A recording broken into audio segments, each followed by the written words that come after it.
Bienvenidos y bienvenidas. La Secretaría de Cultura y el Instituto Nacional de Antropología e Historia, a través del Museo del Templo Mayor, se complacen en presentar a ustedes el cuarto ciclo de conferencias, Oficios Artesanales y Artífices desde la Arqueología y la Historia, coordinado por los doctores Emiliano Melgar Tizoc y la doctora Reina Solís Siriaco, a quien cedo la palabra.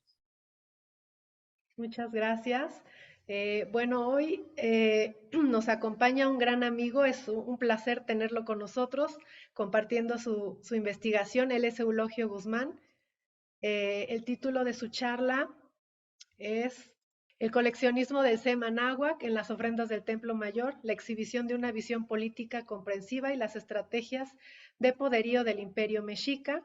Y bueno, pues Eulogio tiene un doctorado en Historia del Arte y una maestría en Estudios Latinoamericanos en los campos de Antropología, Historia e Historia del Arte de la Universidad de California en Los Ángeles.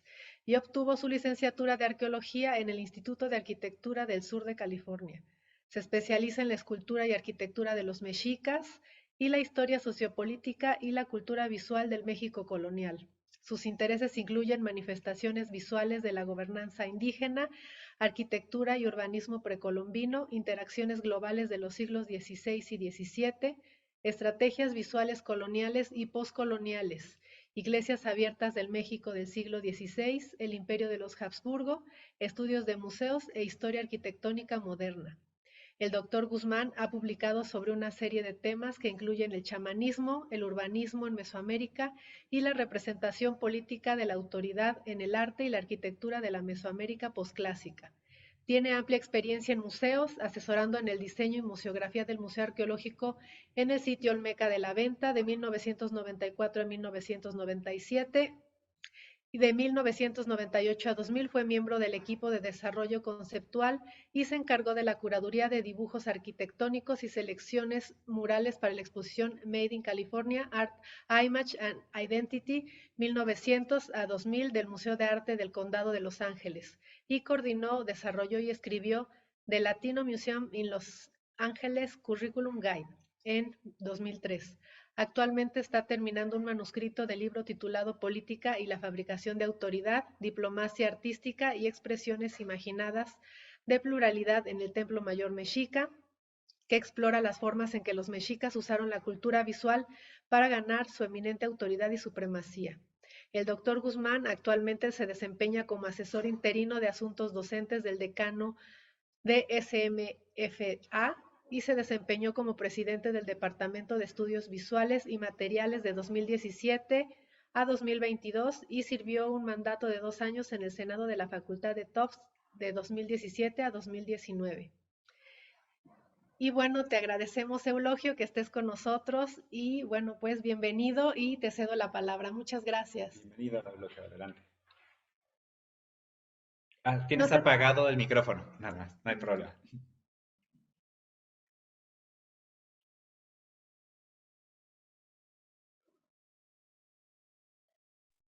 Disculpen. Adelante. Deseaba darles un grande agradecimiento a mis generosos anfitriones, a Reina Solís Siriaco y a Emiliano Melgar, por extenderme la presente oportunidad para compartir mi trabajo y también cordiales saludos a mis grandes amigos y grandes amistades del Templo Mayor General por todo el apoyo, especialmente al profesor Eduardo Matos Moctezuma, Leonardo López Luján y Patricia Ledesma. Para empezar, deseo empezar con la palabra Semanáhuac. Es decir, Semanáhuac es traducida como el mundo por el franciscano Alonso de Molina, como concepto del mundo definido por las aguas, entero, completo, es una totalidad. Y unido, asociado a las fuentes como Carrochis con el imperio mexica. El mundo mexica estaba delimitado por cuerpos de agua interminables, el Océano Pacífico y el Atlántico, como se puede ver en esta imagen ahí del mapa. Y mientras que la capital del imperio estaba contenida, tanto rodeada y protegida por las aguas del lago Texcoco.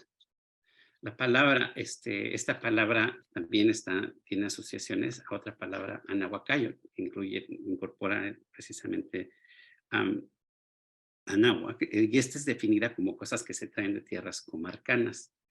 Es una palabra relacionada, es una palabra que nos permite relacionarla más allá del significado de la totalidad del mundo, a su manifestación material, y esto me lleva al enfoque de los depósitos, honorando al Templo Mayor, como se pueden ver aquí en esta ofrenda.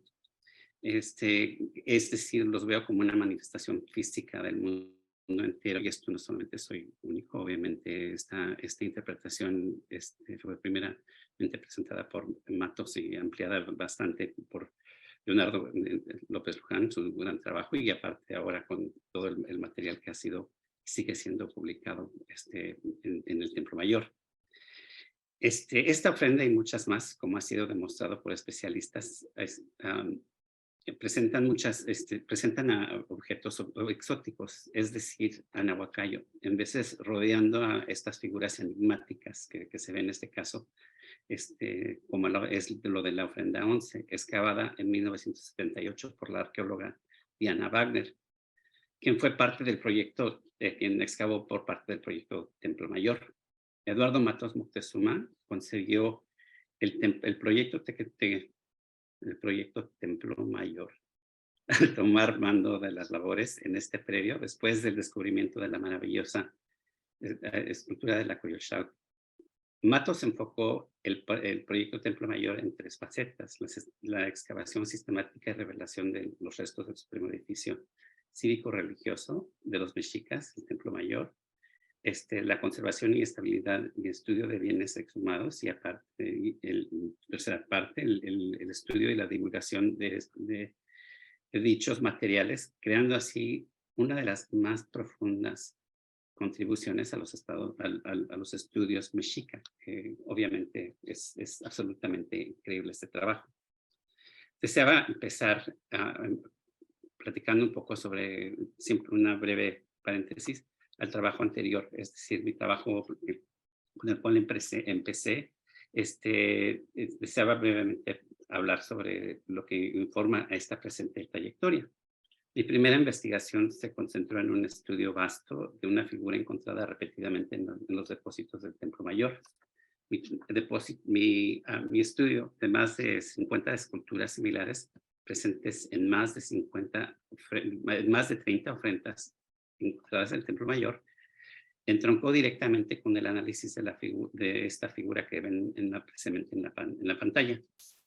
Típicamente los estudiosos han encarado el tema de estas esculturas como un asunto de un grifo tipológico, es decir, analizándolo como un numen, típicamente del dios del centro del fuego Xiuhtecuhtli, pero esta no es la única interpretación avanzada por investigadores, existen varias más, enfocándose en diferentes elementos iconográficos que también hacen referencia a otros dioses, pero en menores rasgos.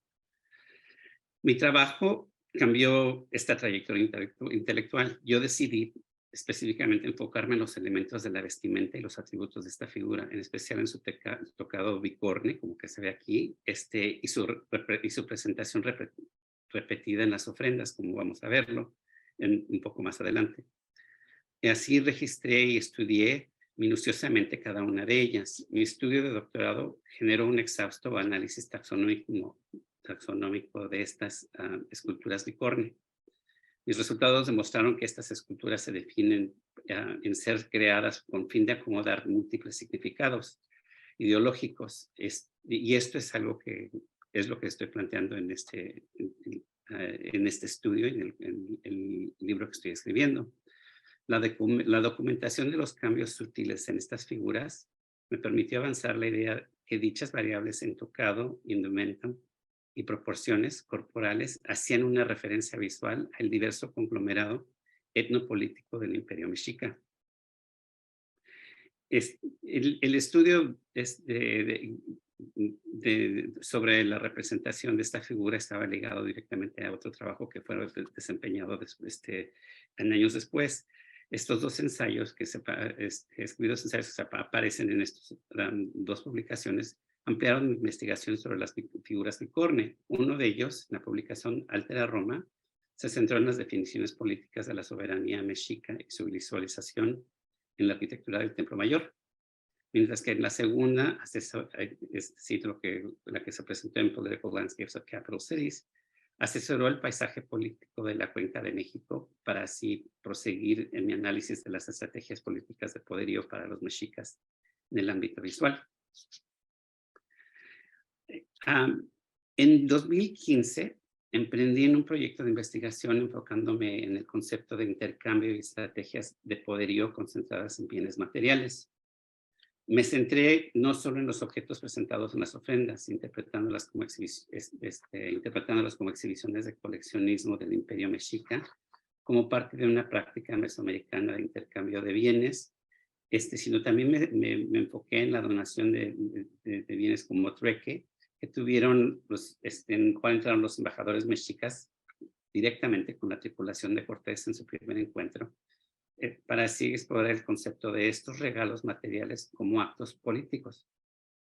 Los objetos que Cortés recibió fueron mandados como obsequio a Carlos V y fueron exhibidos en la Casa Real de los Habsburgos en Bruselas en 1520. Mi interés era en generar una exhibición internacional titulada Casas Reales, los Imperios Mexicas y Habsburgos. Y dicho proyecto fue una propuesta singular, ya que trabajaba los mexicas y Habsburgos en un contexto comparativo. Los presentaba como iguales, no como conquistados y conquistadores, para así poder explorar más abiertamente cómo era que cada una de estas culturas definió sus nociones de imperio, basándose en sus esfuerzos para coleccionar tesoros artísticos y objetos del mundo natural. Esta exhibición presentaría un generoso número de objetos naturales y culturales que fueron apropiados, generados, coleccionados y donados a las ofrendas del Templo Mayor y exhibidas dentro del recinto ceremonial de Tenochtitlan, al igual de los objetos exóticos europeos que fueron presentados dentro de la Casa Real de los Habsburgos. La exhibición fue propuesta para el 2021 para así conmemorar el 500 aniversario del contacto entre los españoles y el Imperio Mexica. Lamentablemente, la pandemia y acompañante crisis de representación en los museos desencarriló este proyecto temporalmente. Ahora, enfocándome en la presentación de hoy. Mi interés de esta mañana se concentra en probar que el arte mexica refleja las pólizas de poderío del diverso conglomerado político del Imperio Mexica, y cómo era que la cultura visual del Templo Mayor plasmaba y transmitía la ideología de lo que sabemos fue una entidad políticamente diversa y compleja que dominó el centro de México. Aquí podemos ver claramente lo que fue en la pantalla, la imagen de la izquierda, la figura de la Coyolxauhqui, y aquí cómo estaban conservándola precisamente en ese momento, y cuál entronca directamente con lo que conocemos, las imágenes de los códices que nos permiten contextualizar aún más profundamente a la historia, a ciertos eventos. Mi interés se concentra en probar que el arte mexica, como había dicho, refleja las pólizas de poderío, y mi trabajo investiga si es que el arte del Imperio Mexica expresó las múltiples perspectivas culturales e intereses políticos que comprendían su dominio. Para ello, esta presentación está organizada en cuatro secciones. El corto tiempo de esta presentación me permite abrir solo un paréntesis de lo que es un estudio mucho más laboroso y complicado que comprenderá un libro sobre este tema. Para poder explorar cómo se evidencia la inestabilidad del ámbito sociopolítico en la Cuenca de México, es necesario obtener una vista general de los sucesos sociohistóricos que condujeron a la consolidación del Imperio Mexica en el centro de México, ya que esta ilustra el clima político de este escenario durante el periodo del posclásico. La comprensión de esta dicha historia es importante debido a que proporciona el entorno germinal para poder entender la política de integración y gobernabilidad, consultura empleada por los soberanos mexicas y así expandir su influencia política sobre la Cuenca de México y aún más allá, como fue que se vio claramente al momento cuando hicieron contacto con los españoles. Así es que estos son los diferentes temas que pienso tocar, y empezamos con el ámbito social. En términos del ámbito social, es importante recalcar que las fuentes históricas identificaron a los mexicas como el último grupo de varios grupos nahuas, nómadas mexicas, nómadas chichimecas, disculpen, que se asentaron en la cuenca del Valle de México tras emigrar del norte durante un periodo de posclásico, es decir, de 1200 a la era actual. Esta reubicación de pueblos hacia el interior de la cuenca de México es atribuido por algunos tras un periodo de sequía o severa mengua de precipitación pluvial que azotó el norte de México durante este tiempo. Y esta fue una migración regular y constante de pueblos náhuatl que duró más de 100 años, y en las cuales partieron de su lugar de origen mítico, es decir, el Aztlán, que está aquí representado en estas dos imágenes de estos códices, tanto de la tira Boturini o códice Boturini, como es la imagen del códice Oban. A medida que otras parcialidades nahuas contribuían afluyendo hacia la cuenca de México, alrededor de todas que llegaron alrededor del lago de Texcoco, se puede imaginar uno cómo es que, y lo conocemos bastante claro por vestigios arqueológicos, la competencia para manifestar la soberanía entre los asentamientos se volvió más severa para todas las unidades políticas, y es más decir, o sea, también con cada diferente grupo que se presentaba, el ámbito social era más y más contingente. El momento que los distintos grupos de migrantes nómadas se asentaron en la región central del México, sus restos culturales, es decir, especialmente sus monumentales conjuntos arquitectónicos, muestran que se organizaron rápidamente como una sociedad compleja. Fue un espacio muy, muy breve en el cual pudieron organizarse. Y esto es lo que llevó al arqueólogo Warwick Bray a considerar que estas estados eran conglomerados competitivos, multiétnicos, interesados en conquistarse unos a los otros para poder sobrevivir, establecer y mantener su autonomía. Esto es lo que también podemos ver en esta primera página del Códice Mendoza, que en la sección de abajo se ve claramente cómo es que los mexicas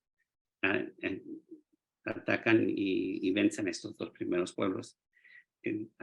Una de las primeras facciones nahuas competitivas fueron los tepanecas, quienes establecieron su capital de Azcapotzalco en la orilla occidental del lago Texcoco, esto es decir, lo que se ve con el círculo rojo en esta sección. Y de ahí sometieron a muchos de los grupos sociales, tanto locales como migratorios, creando así en poco tiempo una red de estados en permanente conflicto, conquistándose entre sí. Edward Calnek identificó a los Tepaneca y los Acolúa con su capital en Texcoco al este del lago como los dos poderes regionales dominantes en el periodo posclásico. También existían poderosas unidades políticas adicionales, incluyendo a los Culúa y un grupo asentado en la región sur del lago de Texcoco, es decir, en esta área de abajo, que comprendía varios entes políticos. El arribo de los mexica al Valle de México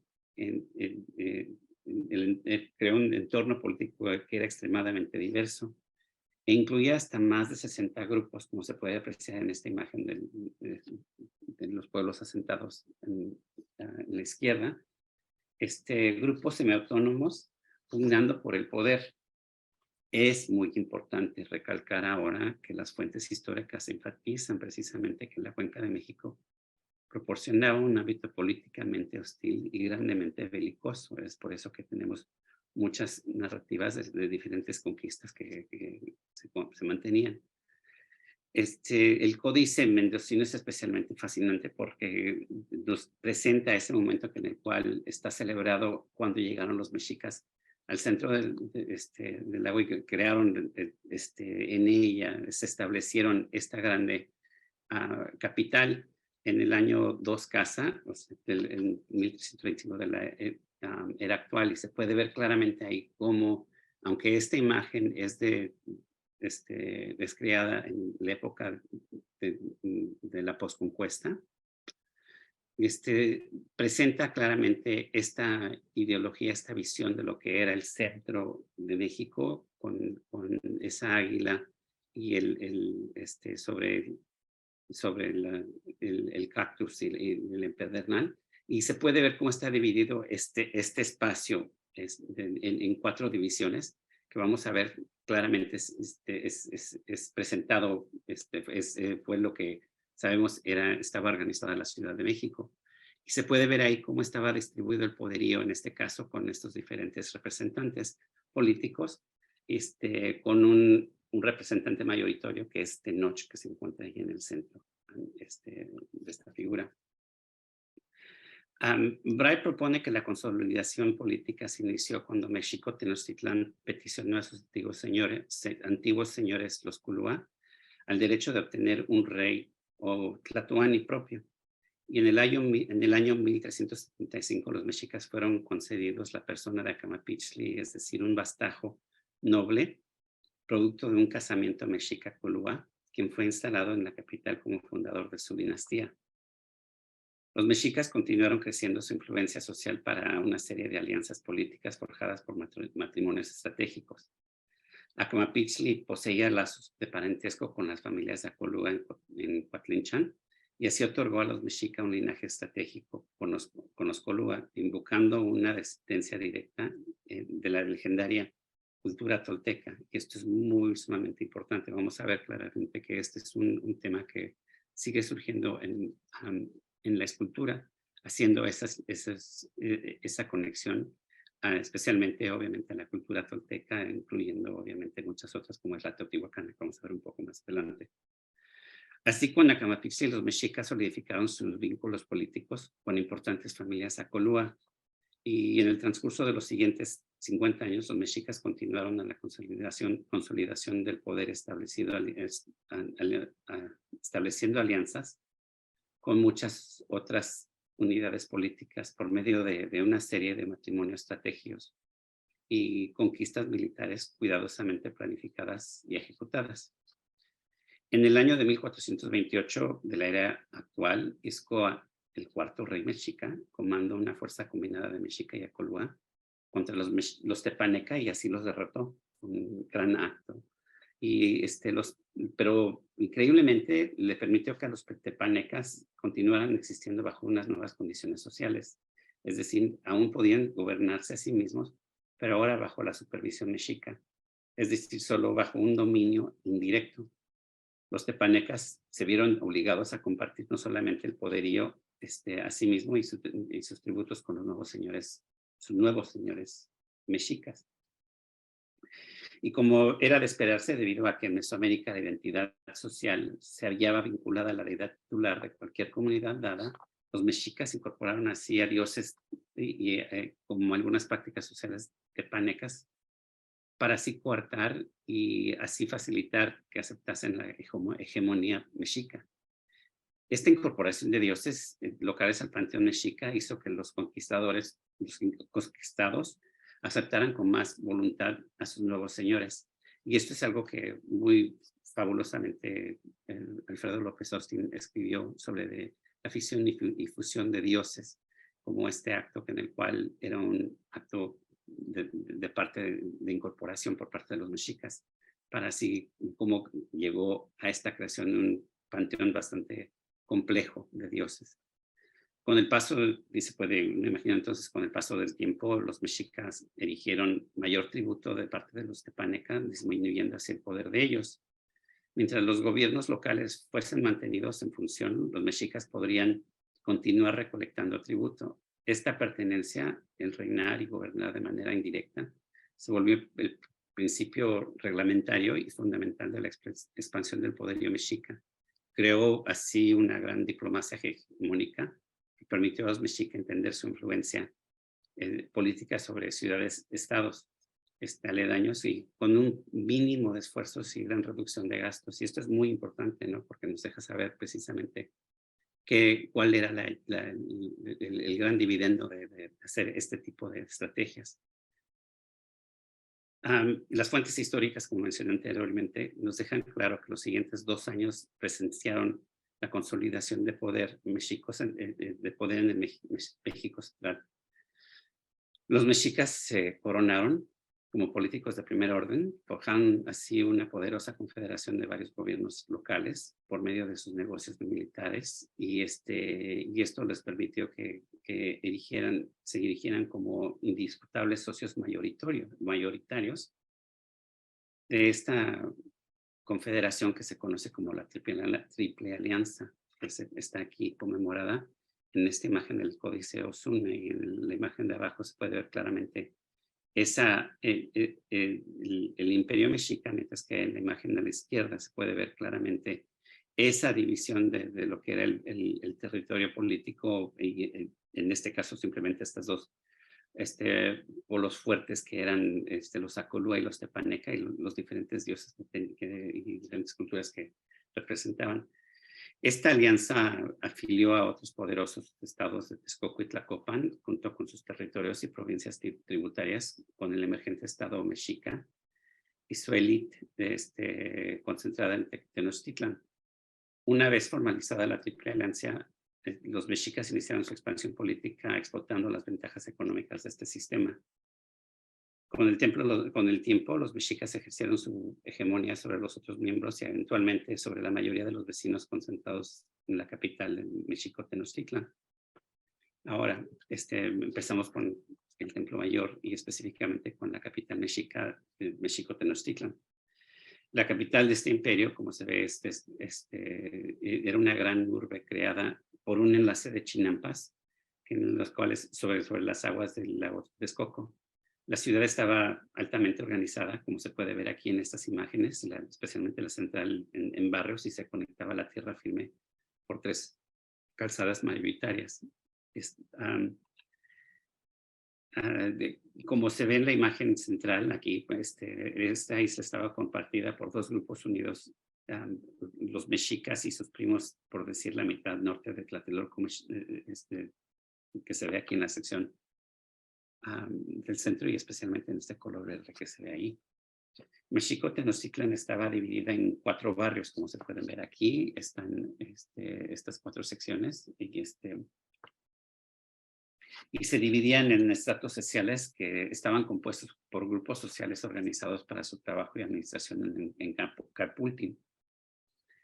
Al centro de la ciudad se encontraba el abordado recinto ceremonial, el cual estaba rodeado por los palacios de los emperadores, y en el corazón de este nexo se encontraba el más importante edificio cívico-religioso, el Templo Mayor, que veremos ahora aquí en varias presentaciones. El Templo Mayor, como se ve aquí, era una gran mole que consistía de 4 plataformas rectangulares sobreimpuestas, cuales disminuían en tamaño para así crear una pirámide truncada, y la cual sostenía 2 santuarios que coronaban su cúspide. Este magno edificio era una sola plataforma dividida en 2, y en su fachada poniente tenía 2 escalinatas. Esta imagen se ve aquí en la parte izquierda. Fue incluida en los primeros memoriales de Bernardino de Sahagún, y nos presenta el Templo Mayor, como se puede ver, dentro del recinto abardado ceremonial. Y está el Templo Mayor rodeado por varios edificios, se puede ver aquí claramente, solamente algunos ahí. Y se ven también 2 figuras a sus costados que están aquí en esa sección de abajo, aquí se pueden ver, en cuclillas, manteniendo un cetro con plumas y en la mano, y otra rodela en la otra. Al frente de esta plataforma se puede apreciar directamente un sacerdote con un samador y un recipiente de copal parado sobre una plataforma que se encuentra aquí. La importancia de eventos rituales concentrados en el Templo Mayor queda muy bien marcado precisamente por la sangre que se desliza sobre la doble escalinata que se puede ver ahí en ese caso, y también está siendo presentada en esta representación, en esta reconstrucción contemporánea por un artista. Las 2 capillas de la cúspide del Templo Mayor se aprecian muy claramente en el dibujo de la derecha, al igual como el de Sahagún. Y se sabe que la capilla situada al norte estaba consagrada al dios Tlaloc, el cual se presenta en esta imagen arriba. El dios de lluvia, mientras que la del lado sur se estaba dedicada al dios de la guerra, Huitzilopochtli. Como se ve en estas imágenes, no solo el Templo Mayor, sino la mayoría de las estructuras en Tenochtitlán, y esto lo vemos muy claramente en esta imagen de abajo, lucían en una capa deslumbrante de estuco blanco en su fase de acabado final y detalles arquitectónicos que quedaban rematados en color así para acentuar elegantemente la gran urbe. Uno puede imaginarse cómo es que creaban una serie de espejismo con toda el agua, porque el lago era bastante no profundo, que entonces creaba un gran esplandecer y hasta así uno puede imaginarse, creaba una visión, un espejismo de que estaba viviente esta ciudad. Como mencioné anteriormente, el descubrimiento del gran disco con la imagen de la diosa Khoreshati, que se ve aquí claramente en esta imagen abajo, llevó a la exhumación de los vestigios del Templo Mayor por los arqueólogos del proyecto Templo Mayor, bajo la supervisión de Matos Moctezuma. Estas excavaciones revelaron que el Templo Mayor consistía de una plataforma sólida que había sido reconstruida por no menos de 7 mayores campañas constructivas y lo que parecía ser por lo menos 6 etapas constructivas intermitentemente. Esto era lo que apreciamos después de esas primeras temporadas de excavaciones. Pero ahora Leonardo López ha demostrado en múltiples campañas de excavación que los vestigios de esta mole reflejan a un gran número de renovaciones arquitectónicas en diferentes partes de la estructura, especialmente en la etapa 4, en las cuales también se puede, él nos presenta cómo es de que hacían todos esos pequeños ajustes interminables, que eso es un acto incesante, ¿no? Es decir, que la construcción continua del Templo Mayor parece haber sido interminable. Y esto es importante mantenerlo presente con el punto que hice anteriormente, es decir, con ese resplandecer y ese espejismo de ver que el edificio estaba creciendo, viviente. Las dos imágenes del Templo Mayor que acompañan la historia escrita por Durán y que se presentan en estas dos imágenes al costado de esta sección con la presentación arqueológica, es decir, la imagen de la izquierda y la derecha, nos proveen dos imágenes fascinantes del Templo Mayor que comprenden actos de inauguración de este edificio bajo la supervisión del emperador Ahuizo, quien reinó de 1469 a 1480. Estas imágenes presentan estas dos vistas diferentes, pero en realidad complementarias al Templo Mayor, y creo que son bastante fascinantes en la manera en que nos dejan ver estas asociaciones ideológicas que eran muy, muy vastas con este edificio. La imagen que acompaña el capítulo 43, es decir, la imagen de la izquierda en su pantalla, acompaña la descripción del impresionante esfuerzo colectivo que llevó a la creación de este edificio, mientras que la imagen del capítulo 44, es decir, la de la derecha, se centra en la descripción de los actos inaugurales de esta impresionante mole que incluyó un exagerado recuento de actos de sacrificio humano. Las imágenes nos presentan dos vistas fascinantes del Templo Mayor. La de la izquierda presenta este edificio en dos partes, como pueden ver, dos partes muy separadas, que obviamente contradicen toda la realidad arqueológica, aunque es muy claro, y esto lo ha dejado muy bien y constantemente nos ha dejado saber, tanto Matos como Leonardo, que existía esta fascinación con enfatizar esa separación de esta plataforma en dos secciones. Y es interesante, pueden darse cuenta como en esta imagen de la parte izquierda se notan los sillares que comprendían la plataforma del Templo Mayor. Ahora, mientras que a comparación de la imagen de la derecha, que acompaña el siguiente capítulo, presenta solamente una plataforma unida con dos escalinatas, tal como lo que esperamos, en la cual luce el estuco acabado blanco, que es decir, reflejaba ese acto simbólico de la unión de este edificio. O sea, las dos imágenes nos presentan el mismo edificio, pero el artista, quien creó las imágenes, concibió esta mole de dos maneras conceptuales. Una presenta el edificio con sillares, es decir, esa parte incorporativa en la cual estaba siendo creciente, en la cual estaba siendo creada con estos diferentes materiales que estamos por ver en un segundo y que se manifiestan aquí claramente en la plataforma. Se pueden ver aquí. Ahorita voy a enseñar otras imágenes en las cuales pueden ver precisamente los sillares, y en este caso pueden ver muy bien en esta plataforma aquí los diferentes sillares de diferentes colores y materiales que se encuentran ahí, que Leonardo Matos ha trabajado, perdón, Leonardo Matos, disculpa, Leonardo López Luján ha trabajado con Ricardo Sánchez y con otros especialistas para poder definir precisamente de dónde venían estos sillares, estos diferentes materiales que creaban este edificio. Y lo que es fascinante en esto es que esta segunda parte, es decir, el segundo edificio, nos presenta, o la segunda representación del Templo Mayor aquí en la derecha, cómo es de que este edificio en realidad no estaba terminado hasta que no fuese unido por una sola capa blanca de estuco.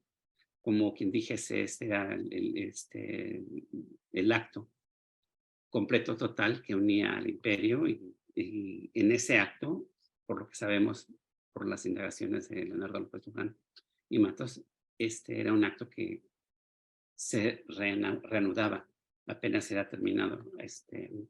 Mirando los sillares que se encuentran, podemos ver que los vestigios del Templo Mayor reflejan claramente las imágenes que acabamos de ver de Durán. Como se puede apreciar ahora en la imagen de la izquierda, se ve claramente la base en la etapa 6 del Templo Mayor, y 7, en el cual pueden darse cuenta cómo se ve aquí el estuco blanco, mientras que las áreas que carecen el estuco, que se pueden ver en las secciones de acá, como es la etapa 4 atrás, y en estos sillares que se ven en la mano derecha, nos revelan un gran colorido de números de diferentes materias que los mexicas repetidamente cambiaron en cada campaña constructiva, como se puede ver aquí, que aún unos diferentes pisos que se ven inmediatamente al costado del Templo Mayor, se pueden ver cómo existen 3 diferentes pisos de diferentes colores, como quien dije, será de mayor importancia para ellos enfatizar que cada capa estaba incorporando diferentes secciones específicamente, ahora sí, materiales, una representación física de todo lo que era el crecimiento de poder.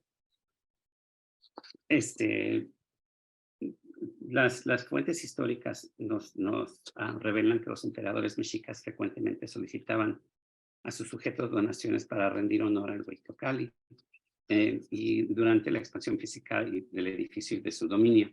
En múltiples ocasiones, Durán y Tezosomoc nos reportan que esta petición fue recibida con grandes muestras de celebración por parte de las entes bajo la esfera de influencia mexica.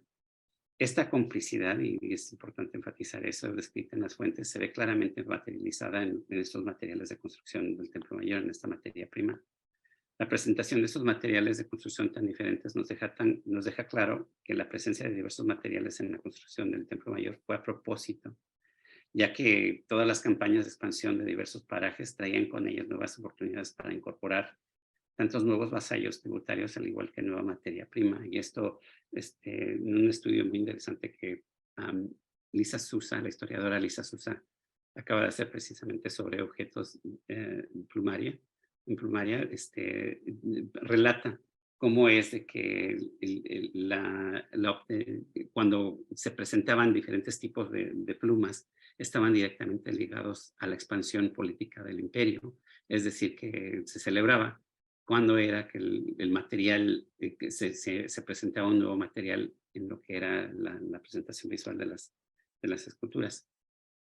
Ahora, vamos a tomar un enfoque más amplio, y también un poco, vamos a apresurarnos un poco, simplemente para hablar de lo que es las excavaciones del Templo Mayor y específicamente los objetos que se fueron relacionados directamente a esta mole. Las excavaciones nos dejan saber que este edificio estaba honrado con un gran número de depósitos rituales conocidos como ofrendas, que tanto Matos como Leonardo López Luján interpretaban como oblaciones sagradas en honra a este edificio. Recientemente, Leonardo López Luján ha demostrado que los materiales referenciaban la totalidad del cosmos de los mexicas, es decir, que presentaban una visión ejemplar de un universo en balance. Lo que vemos aquí, que acabo de presentar, es precisamente estas ideas, esta manifestación de ciertos objetos que también son parte de esta trayectoria de la vida del Templo Mayor.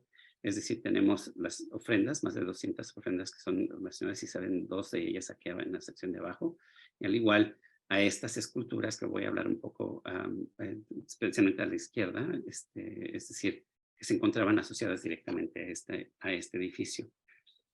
Pero antes una breve nota sobre lo que esta gráfica de la parte de izquierda, que presenta estas diferentes etapas de construcción. Es decir, Matos propuso una secuencia cronológica directamente relacionada a las 7 etapas que había identificado, y él las ligó directamente a emperadores mexicas con fases de construcción, y le dio a este edificio y los ricos excavados una orden temporal que es fantástico, porque es una de las primeras oportunidades que teníamos para poder concretamente ligar la presencia de ciertos objetos y ciertas representaciones directamente con actos históricos. Emily Umberger y Michelle Graulich tuvieron desacuerdo con parte de la secuencia proponida por Matos, pero la idea es decir que la cultura visual y material de los mexicas estaba ligada a acontecimientos sociohistóricos. Es un concepto fundamental para comprender en la producción y presentación ideológica del Templo Mayor. Es importante notar que más de 200 ofrendas han sido excavadas en este predio, y las cuales presentan un gran variable de mensajes, como es de expresar en la riqueza de contenidos que se siguen formando, y en la gran plétora de estudios que se han formalizado en el Templo Mayor y afuera, y a que crecen enormemente nuestro entendimiento de los mexicas. Prosigo ahora con una breve presentación de la indagación más profunda, la cual compara el desarrollo de temas iconográficos en las esculturas de grande tamaño excavados en comparativo a las que son las imágenes portables en relación a acontecimientos históricos. Para así subrayar los lazos que existían entre la producción de la cultura visual y la política de los mexicas. Deseo empezar con esta figura enigmática, que es el simbolismo del Templo Mayor no solo fue articulado en las ofrendas, sino también especialmente en las esculturas que eran un componente elemental en la arquitectura del Templo Mayor.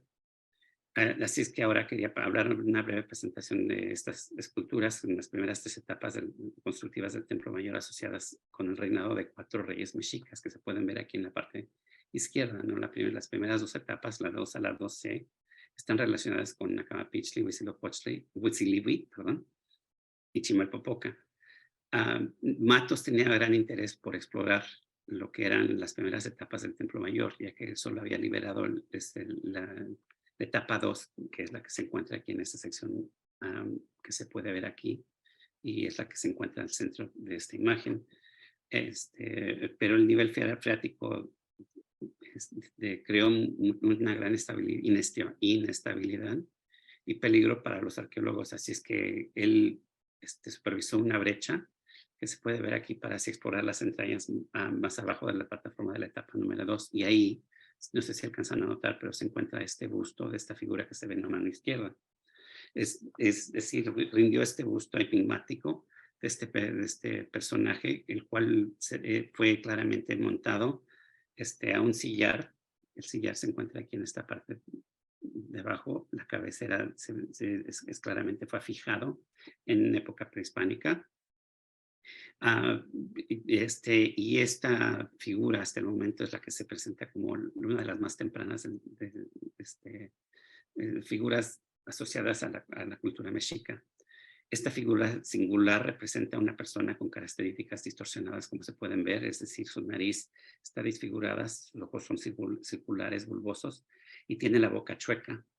También tiene otras facciones, como se pueden notar, tiene un tocado con este como gorro plano y tiene un elemento rectangular a los lados, que tanto puede ser una combinación de placas de orejeras con el plisado de papel conocido como amacuespali, que es en el cual se ponen en la nuca, y vamos a verlos en un momento. Matos identificó estos elementos directamente como manifestaciones de una parálisis facial que fue causada por la exposición continua al frío y la humedad. Pero al igual, este tocado referencia a Tlatoc, que comentaba Matos, es posible que originalmente también esta cabeza pudiese haber sido una escultura completa, hasta posiblemente de una figura similar a la cual se encuentra arriba, que es decir, el chacmol, el cual hablo en unos segundos. Pero lo que es bastante fascinante es que también Matos, en una temporada de excavaciones en Teotihuacán, llegó a descubrir un sillar con una representación bastante similar a esta figura del Templo Mayor, como se puede ver. Tenía también la nariz disfigurada y la boca distorsionada y esta cara, la cual está asociada directamente con uno de los dioses importantes, Nanahuatzin de Teotihuacán. Pero es fascinante cómo las referencias parecen ser claras.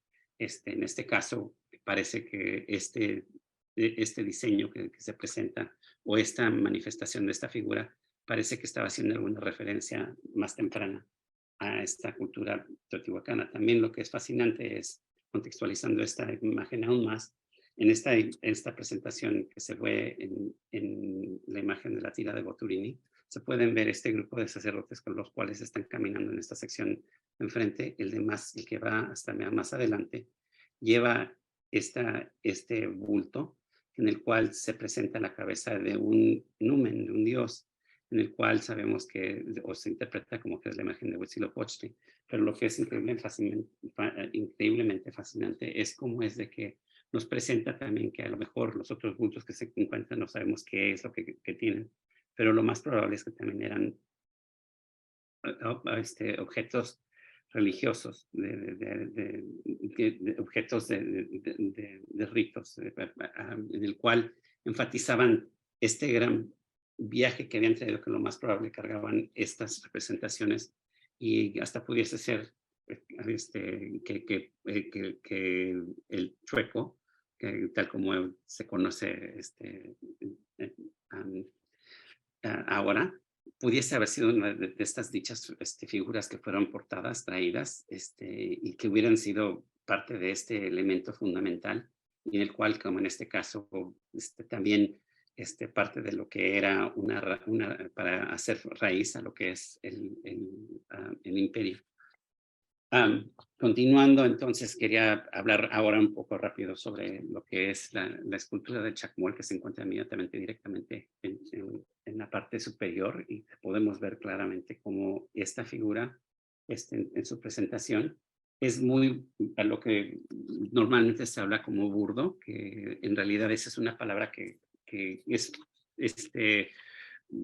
problemática por muchas maneras, porque entonces estamos, lo típico, la interpretación típica es que entonces no eran, los mexicas no tenían ese estilo desarrollado todavía, o que no tenían la facilidad para poder esculpir temas muy complejos, y en este caso esta figura estaba completamente dotada de esto. Es grande, esta polícroma, como se puede ver, en la cual es singular en este momento, bueno, porque la que tenemos que está descubierta en esta fase, la etapa 2C, en el cual nos presenta todo este tipo de diseños que Alfredo López Austin y Leonardo López Luján han documentado o han investigado profundamente en una serie de investigaciones. Fernando Carrizosa fue uno de los arqueólogos quien ayudó con la documentación de este material, pero lo que es fascinante es que claramente tanto Leonardo y al igual que Alfredo López Austin hablan sobre cómo es de que esta figura es una mesa ritual. Se presentaba como que era una mesa ritual para actos de sacrificio, pero que en realidad era también una clara referencia a elementos toltecas. Y es decir, entonces, que si podemos hablar que esta etapa temprana, claramente estas esculturas estaban haciendo referencias a las culturas precedentes, y las cuales los mexicas obviamente querían hacerse posesión de ellas. La etapa tercera es especialmente fascinante porque nos presenta entonces, esta es la primera vez cuando, como lo presenté anteriormente, la emergencia, o sea, que es cuando emerge el poderío de los mexicas y se ve claramente representado en la etapa tercera del Templo Mayor.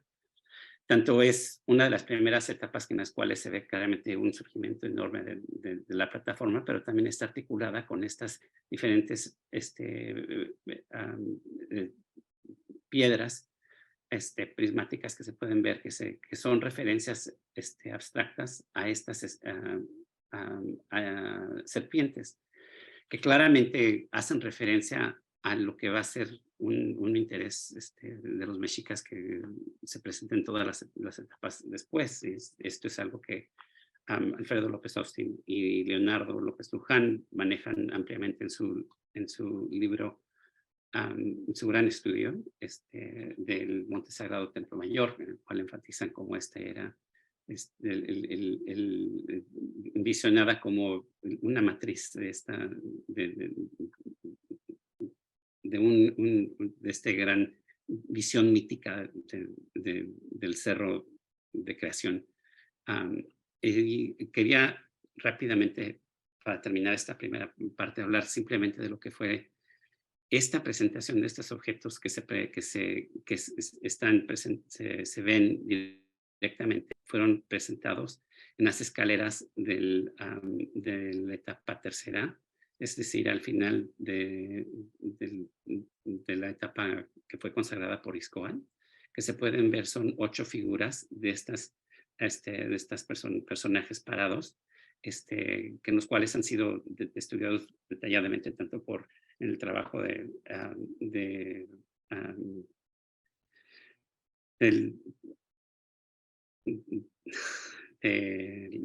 Alfredo López Austin y Leonardo López Luján, el Monte Sagrado, pero en especial el trabajo de Diego Matadamas, y que ahora también ha continuado con Michel Leanda, y ellos han creado una reconstrucción, se puede ver aquí, cromática, en la cual se puede apreciar claramente cómo es que todas estas figuras estaban pintadas de unos detalles muy, muy diferentes.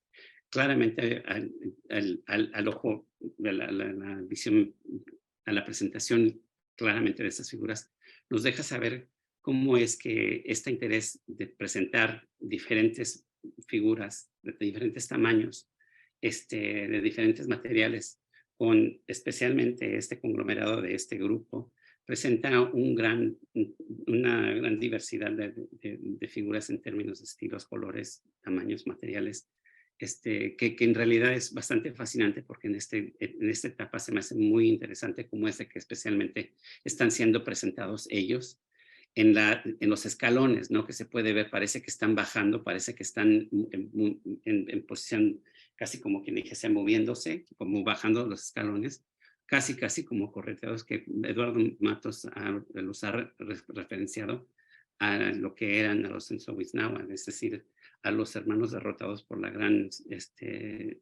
por Huitzilopochtli, y que apoyaban a la Coyolxauhqui, la cual se presenta al final en la plataforma de la siguiente etapa que fue creada.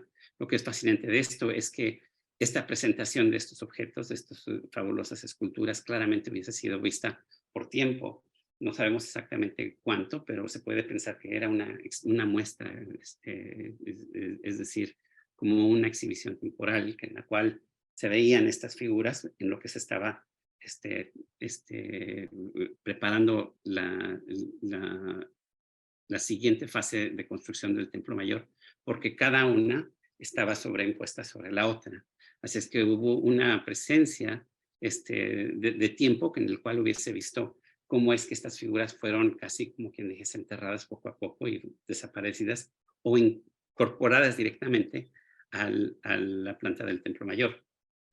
Ahora, deseo enfocarme un poco en las esculturas portables de las ofrendas del Templo Mayor, que este fue el trabajo en el cual manejé anteriormente, en el cual me enfoqué en estas figuras bicornes que, como había comentado, se presentaron en estas ofrendas múltiples del Templo Mayor, como se ve una aquí en la cámara número 2, pero lo que era bastante importante para mí era empezar a enfocarme en lo que eran las diferentes representaciones de esta figura, porque en realidad fue muy asombroso para mí empezar a ver cuántas de estas figuras existían y cuáles eran sus presentaciones, cómo era de que estaban presentadas precisamente en estos depósitos.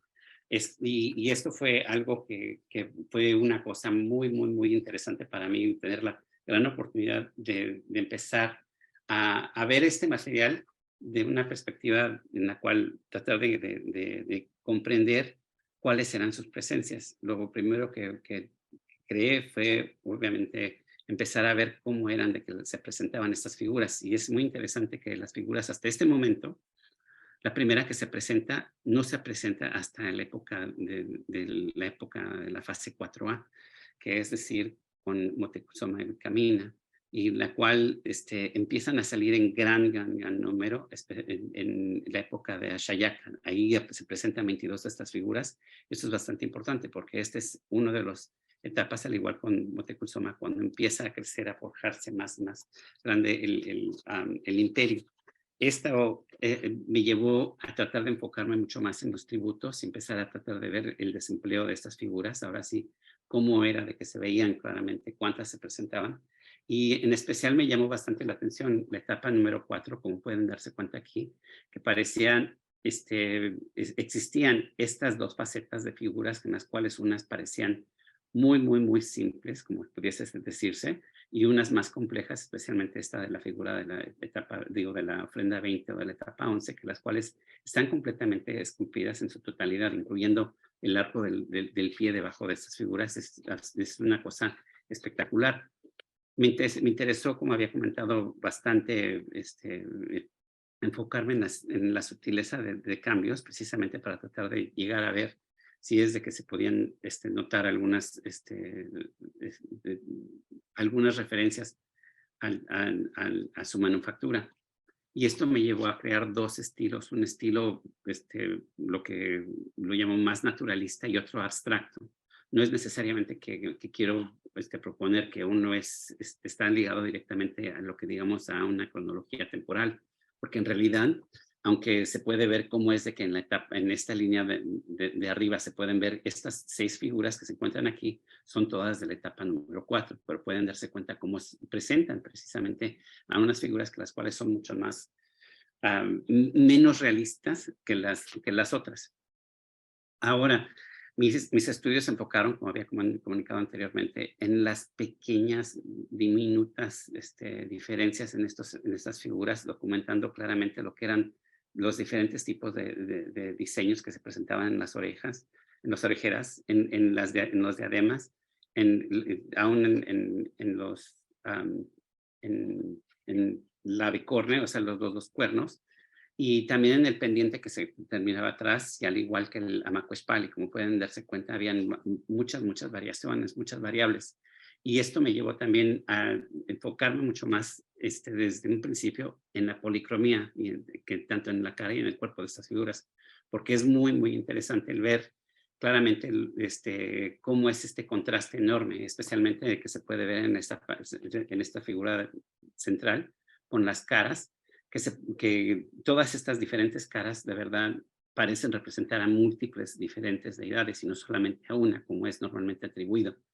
Eso me llevó a pensar claramente que estas representaciones, tal como las que se ven anteriormente en la etapa 3 con las figuras que estaban en los escalones, eran para claramente ser identificadas desde lejos, ¿no? Porque podía uno ver que esa figura amarilla o esa figura azul o esa figura roja era de algún lugar diverso, sin tener que acercarse más y ver específicamente las diferencias muy, muy, muy cercanas.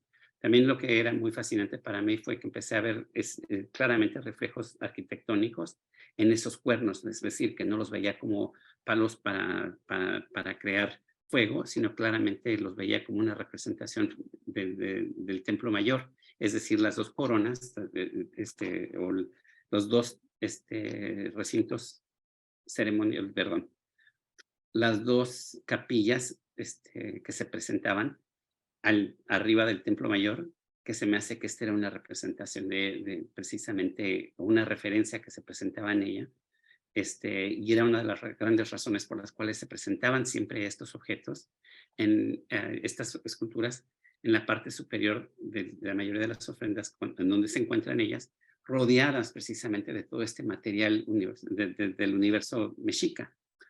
Ahora, para terminar rápidamente, simplemente para enfocarme en lo que es esta presentación de las ofrendas,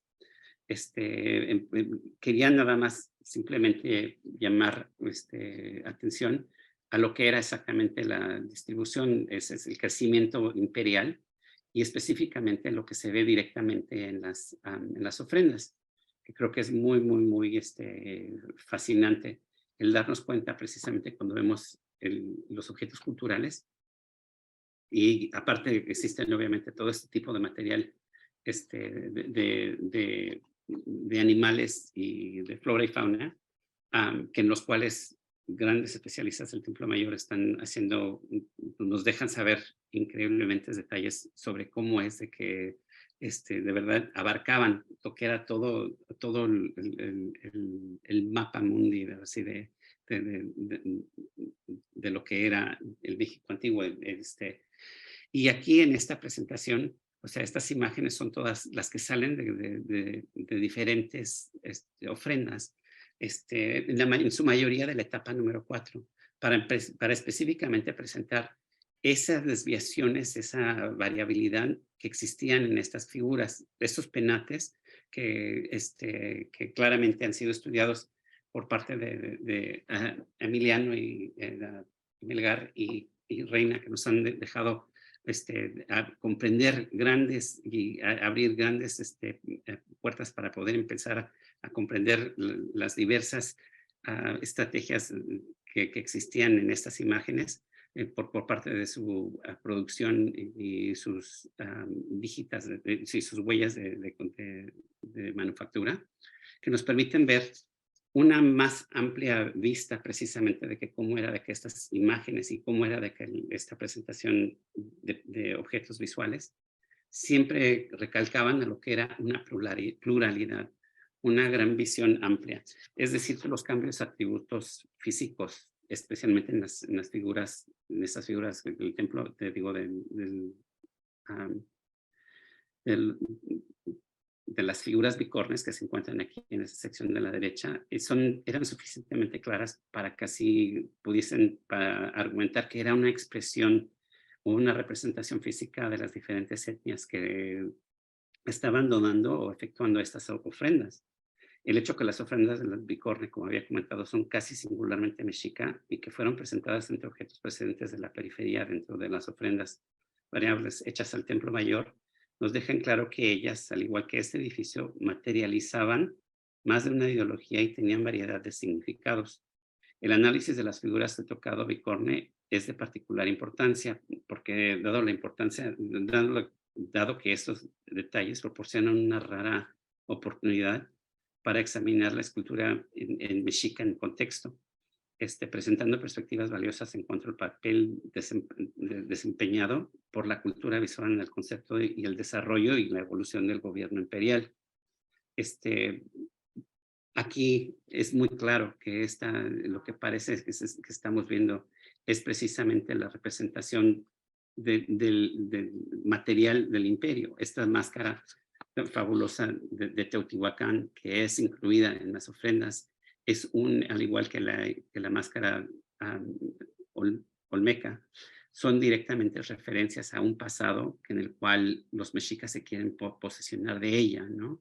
Quieren representar a lo que es no solamente a la materia cultural, pero también al antepasado, para que sí ellos puedan ser presentados como completamente señores de este gran dominio.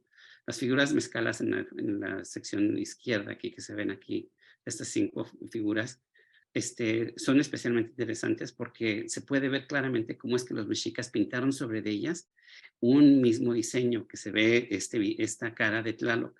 Es muy, muy, muy similar, y lo que es fascinante de ello es que nos dejan saber que en este caso los mexicas con ciertas figuras las aceptaban tal como se presentaban, parece, y en otras ellos hacían que sus artistas, sus artesanos, pintaran y crearan esta representación uniforme, manejando esa idea de tanto la pluralidad, pero al igual la conformidad a lo que es a la política del imperio. Ahora, para concluir, los arqueólogos descubrieron una panoplia de objetos rituales ordenadamente dispuestos, entremezclados en los niveles de construcción de diversas estructuras, pero particularmente entre los restos del Templo Mayor. Estos objetos tan diversos, y en este caso estamos viendo simplemente los objetos que salieron de una ofrenda, es decir, de la ofrenda 126, se encontraban siempre cuidadosamente depositados en pequeñas cámaras y con muros de piedra como es esta, o en urnas de piedra o en cavidades creadas de relleno en el subsuelo. Y quería terminar llamando la atención a los numerosos estudios enfocados en los significados religiosos del Templo Mayor y sus ofrendas que nos han mostrado que la estructura, que es decir, el Templo Mayor funcionó como un axis mundi del universo y centro de una actividad ritual. Este estudio mío complementa esta interpretación asociando el significado político simbólico con actos religiosos para plantear que en la cultura visual del Templo Mayor, y esto incluye la escultura del mayor tamaño y la portable, al igual que los objetos culturales como máscaras, penates, braseros y demás, que llevaron a crear en estos objetos, para los mexicas, un simbólico colectivo del Estado, es decir, el cual atribuyó al desarrollo de una potente mecánica diplomática para mantener el poder, cual integró la política, religión y economía de manera conjunta en los ritos gubernamentales. Por lo tanto, interpreto estos depósitos de las ofrendas del Templo Mayor como evidencia de actos religiosos sacros, que ya lo han más que demostrado Leonardo y gran numerosos de estudiosos del Templo Mayor, que se enfocan en el Templo Mayor, pero también por la necesidad de mantener relaciones políticas gubernamentales. Es que hago una pregunta. ¿Cuál sería la razón por la cual los mexicas emplearían esta estrategia política en vez de simplemente controlar la política interna, económica y cultural de sus adversarios?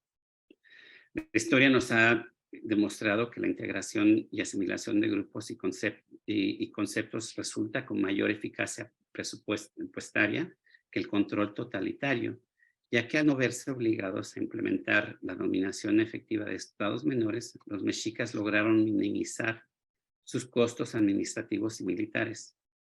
Las ciudades estado periféricas, es decir, los entes políticos más allá de las ciudades de la capital mexica, cumplieron con esta política de integración por varias razones, incluyendo que esta póliza servía a sus intereses, al final de cuentas.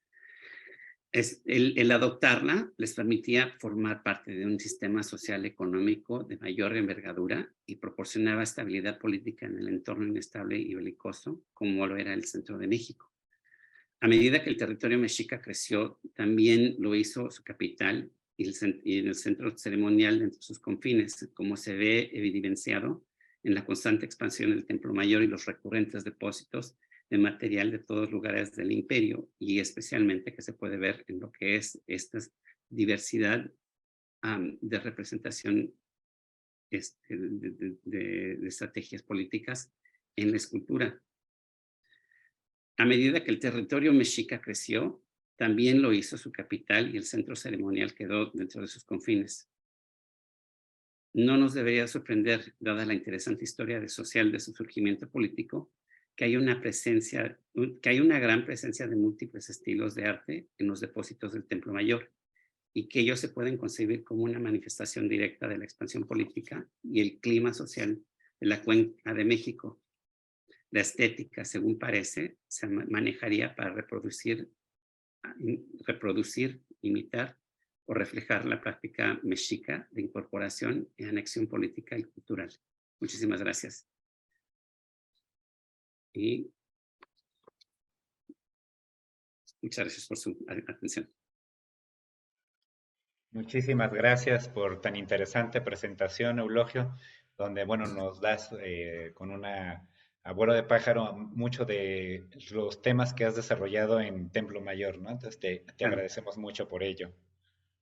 Yo estoy súper agradecido con ustedes por la oportunidad que me dan de presentar las ideas y de ahora sí empezar ese trabajo de contestar, ¿no?, a lo que son las preguntas que se hacen.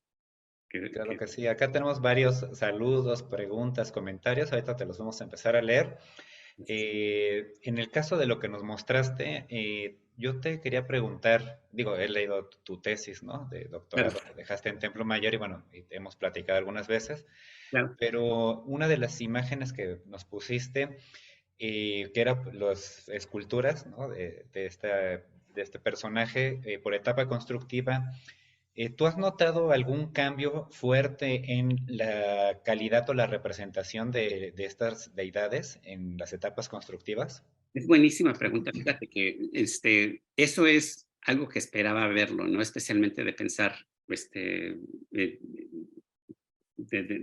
pensar cuando en las etapas más tardías, ¿no?, se debería de ver claramente ese cambio. Pero antes de las excavaciones de lo que fue la Tlaltecutli, tenía una idea en la cual estaba pensando que no era el caso, simplemente porque te puedo decir que en la etapa número 4B, que es la cual, por un lado, es la que más se ha explorado por completamente, obviamente, que entonces es la única que podemos decir casi está completamente excavada, tenemos un gran número de figuras en las cuales se presentan las dos, es decir, los diseños más desarrollados, si lo podemos decir de esa manera, que son esas figuras como es la figura de 11, la figura de la ofrenda 11, la figura de la ofrenda 20, y hasta de la 60 y de la ofrenda 13, que es muy, muy claro que esas cuatro presentan muy diferentes, lo que yo diría, talleres o hasta gran variabilidad de tanto de estilos, pero también en proporciones corporales, que eso me llama mucho a mí la atención, porque si ves la 13, es muy, muy, muy compacta, a comparación que lo que es la figura de la ofrenda 20, o sea, son unas proporciones muy elegantes, o sea, y hasta se puede ver claramente lo que es la musculatura y la estructura ósea. En esas mismas es cuando se ven también las más, lo que se les dice burdas, ¿no? O las más, que les digo yo, abstractas, que en las cuales se pueden ver casi como son las de la Casa de Águilas, que casi ni se preocupan por diferenciar los brazos, sino que los presentan como un bloque. Y es interesante de pensar, eso uno pudiese decir que era porque tenían prisa o porque no les dio oportunidad de terminar. No lo creo que sea el caso, creo que es deliberado. Especialmente en el caso de las 4 figuras que salen de la Casa de Águilas, son las únicas 4 figuras que tienen la pintura facial idéntica. Eso se me hace muy fascinante, porque ahí sí es entonces que, por un lado, querían representar la más grande variabilidad, ahora sí, en términos abstractos, pero querían representar esa manifestación uniforme dentro de ellas. Ahora, para terminar con la pregunta que hiciste, la ofrenda 126 completamente me hizo recalcar bastante en esto, la pregunta que haces, precisamente porque ahí las 7, es la única ofrenda que tenemos 7 de estas figuras. Y todas las 7 son bastantemente, ahora sí, burdas, por decir. Así es que uno pensaría, como vienen de la etapa 6, entonces este es el momento, y especialmente en esa ofrenda, que es una de las más ricas y que tiene ahora sí el simbolismo más grande. ¿Cuál es el interés entonces de hacer figuras tan diferentes y ahora sí, con estilos tan diferentes, materiales tan diferentes, tamaños tan diferentes, y ahí es donde exactamente me hace pensar un poco que no es necesariamente que estaban tratando de llegar a lo que es, o a una representación del estilo mexica, o de un estilo singular, sino que en realidad lo que ellos se interesan siempre es en la pluralidad. Ok, perfecto, Eulogio. Disculpa Muchas por la gracias. larguísima respuesta. No, sí está No, bien. muchas gracias. Yo quiero resaltar esta propuesta tuya que tienes que se me hace muy acertada, ¿no? Esta, no sé, a partir de diferentes, no sé, la variabilidad que vimos de las piezas y la propuesta que tú tienes como una libertad de ejecución, una variabilidad morfológica de los elementos como una estrategia de dominio político se me hace súper interesante, ¿no? Y es algo que nosotros tenemos que poner mucha atención porque platicando con Emiliano, escuchándote, decíamos, bueno, esa pregunta nos han hecho muchas veces cuando hemos revisado colecciones de diferentes asentamientos posclásicos y detectamos diferente tecnología con respecto a Tenochtitlan, diferente morfología, diferentes elementos. Muchas veces nos han preguntado, pero ¿cómo permitía Tenochtitlan, ¿no? Esta libertad de ejecución, ¿no? Esta variabilidad en formas, ¿no? Entonces, tu propuesta como una estrategia de dominio, también para conservar identidades, se me hace una propuesta muy valiosa y muy interesante. Qué bueno que te gusta, pero iba a decir simplemente, ¿sabes? Desde la lógica política, o sea, es muy llamativa porque te deja responder, porque esas eran también las preguntas que yo me hacía cuando estaba escribiendo la tesis. Te dejan responder precisamente a la crítica de que qué ganaban con eso, y en realidad es que ganaron todo el imperio. O sea, la razón por que lo dejaron hacer es porque fue una manera que entonces ellos se dieron cuenta. Haciendo esto, les permitió crecer de una manera, o sea, imparable, y en la cual esa es como su hegemonía de verdad fue ejercitada, pero al igual, esto es una cosa tan fascinante que no, tuve que brincarme una que otra imagen, pero una de ellas que tenía era precisamente este momento en el cual hago referencia, cuando se presentan los embajadores mexicas antes Cortés. ¿Qué es lo que hacen? Están presentando objetos, muchos objetos similares a los que se encuentran en las ofrendas. Bueno, salvo a rodelas de plumas, que es casi lo único que, a lo mejor, bueno, este es otro paréntesis, pero lo que es fascinante es que todos estos materiales están siendo presentados como un acto político para invitación a una conversación más amplia, que fue la razón por la cual me llamó tanto ese proyecto de ver cómo es de que fueron aceptadas por los Habsburgos y que ellos mismos hicieron exactamente ese mismo acto. Lo presentaron de una manera de decir, miren lo que es parte de nuestro imperio. Y esto es algo que los reyes europeos está muy bien documentado. Y lo que me encanta ahí es precisamente que no es algo que nosotros, nuestros pueblos en México, en las Américas, no habíamos llegado a ese reconocimiento político. O sea, que teníamos ese mismo concepto, porque lo habían vivido. Gracias, Eulogio.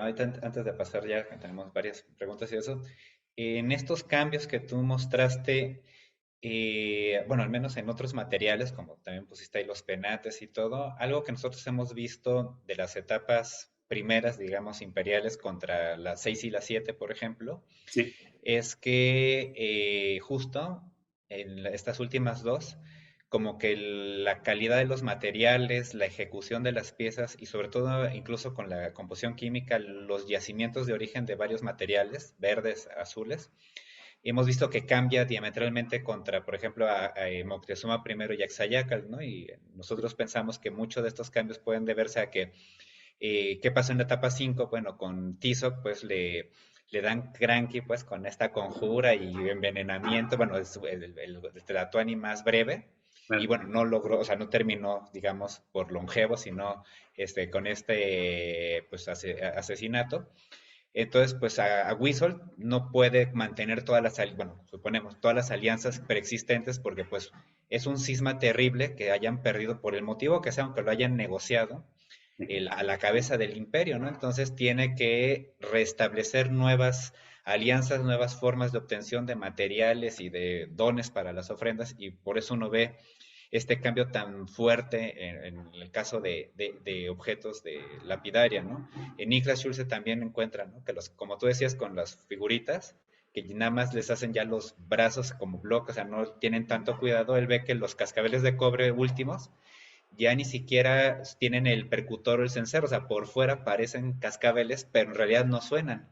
O sea, nada más es como para que en la ceremonia, en el despliegue de visual, Sí, la teatralidad, como le dicen política, claro. parece que sirven, pero a nadie, o sea, nadie va a levantar el sartal de cascabeles y los va a sonar para ver si funcionan, ¿no? Entonces, son varios materiales que están mostrando este cambio tan fuerte de la primera etapa imperial a la segunda etapa, ¿no? Y una de tus diapositivas tenías por etapas, ¿no?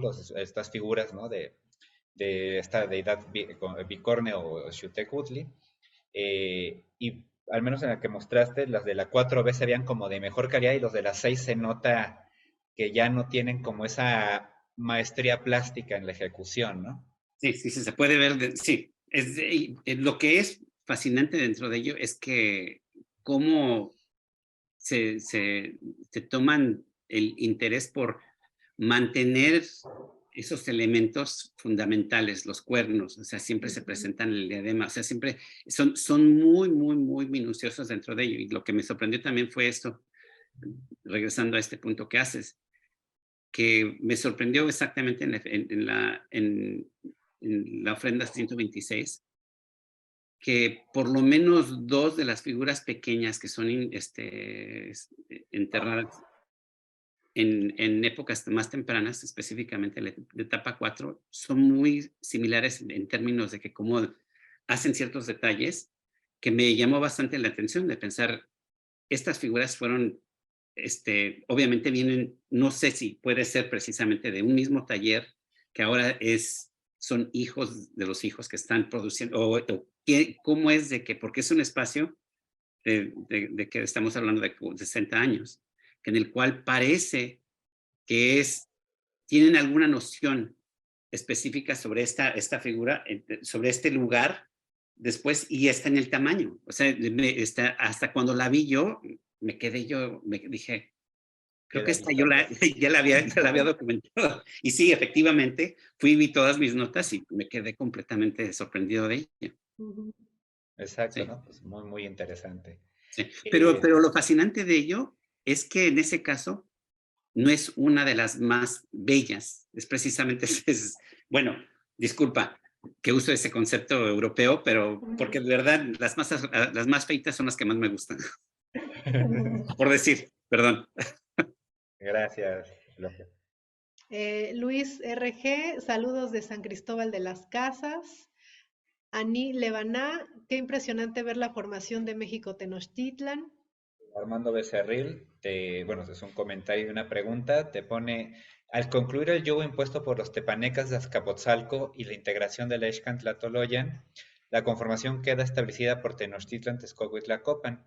En conferencias anteriores es relevante mencionar que se habla de la etapa imperial y surgen manifestaciones como el refinamiento en las artes. De las figuras que se mostraron al principio, ¿en qué etapa se pueden ubicar y el concepto de visión política de los mexicas, cómo podemos interpretarlo? Pues Lo que estaba tratando de presentar es que en realidad desde el momento en los cuales ellos empiezan, están mirando al pasado y están incorporando. Por eso es lo que se me hace tan fascinante con esta figura que se conoce como Chueco, ¿no? Que es decir, para empezar es un gusto, que es fascinante pensar que a lo mejor fue traída, ¿no? De un lugar, esta es conjetura completamente total por mi parte, ¿no? Pero que esté presentada o fijado a un sillar, de esa manera quiere decir que era para presentarse. Pero esa imagen que la que se ve precisamente en la tira boturínica en la cual están cargando esos sacerdotes, esos bultos, sería fascinante poder saber qué era lo que venía, ¿no? Que obviamente es fácil pensar que eran dioses, ¿no? Y esas imágenes, entonces, ¿qué eran? ¿Eran esculturas? ¿Eran objetos que venían de un anterior? Que eso nos deja saber, y especialmente lo que conocemos, que como ellos llegan a la cuenca de México, desde el momento en el cual ellos se presentan, como son foráneos, que vienen del norte, que ellos pueden ver la gran diversidad precisamente de otros pueblos. Cuáles son las manifestaciones visuales de ellos y cómo es de que se presentan. Y esa estancia que nos la comenta en las fuentes, en Teotihuacán, creo que es muy, muy importante, porque ahí es donde creo que empiezan a encontrarse ellos mismos en lo que son a crear esa ideología básica, que en la cual ellos, la manera en que pueden crecer de una manera más pronto es precisamente apoderándose de todo lo que ven, de todo lo que es. Y eso también, bueno, por un lado apoderarse cuando tienen el poder, pero cuando no lo tienen, acercarse, ¿no? Tratar de llegar a él, y eso es donde también esa idea del matrimonio es muy importante, porque entonces esa es una estrategia muy, muy, muy perspicaz. Ahora, y dentro de ello, creo que no se puede separar simplemente a lo que es la estrategia visual con lo que es la estrategia de poderío, que es la que ellos parece, que es la que de verdad están tratando de encontrar a cualquier manera. Esto es lo que sabía también en los pueblos, en los poblados como lo que son los tepanecas, ¿no? Cuando ellos llegan, se apropian directamente de lo que es el dios del fuego, de los otomís. Y es la razón por la cual se ve claramente que estas son estrategias que están tratando diferentes poblados y las cuales los mexicas perfeccionan desde el principio. Exacto, muchas gracias. Anile Baná, ¿podría ser que el color con el agua quisiera aparentar un templo de cristal de roca a lo lejos?